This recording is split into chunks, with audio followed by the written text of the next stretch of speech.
Go. Greetings. My name is Jonathan Cheng. I am from SJKC CHUNG HWA Butterworth.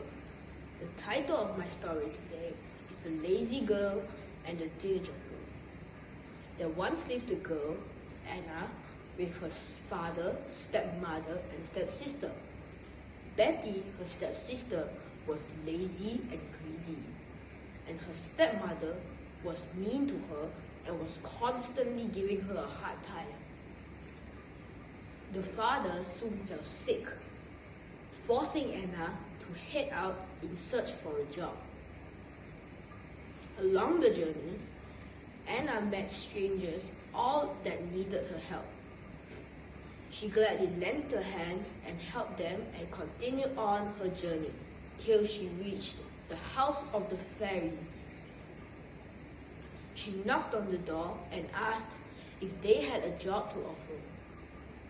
The fairies told her that she could clean the house on one condition: she could never enter the 7th room. She obediently cleaned the house and obeyed what the fairies had said. And on the 7th day, the fairies were impressed, so they led her to the 7th room, which was filled with piles of gold.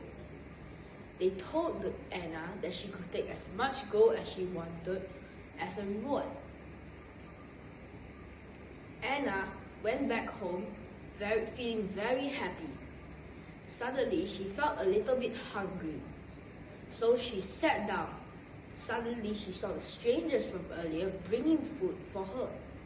Touched by them, she tried to pay them with some of the gold she earned. But the strangers declined and told her that only because she had helped them first. They are only helping her now. She thanked them and went back home. Seeing all the gold she had earned, the stepmother was jealous. So she sent Betty on the same journey as Anna, hoping for the same results. Betty set off and met the same strangers as Anna. She ignored them and walked away, unlike her sister. When she reached the fairy's house, she was given the same task.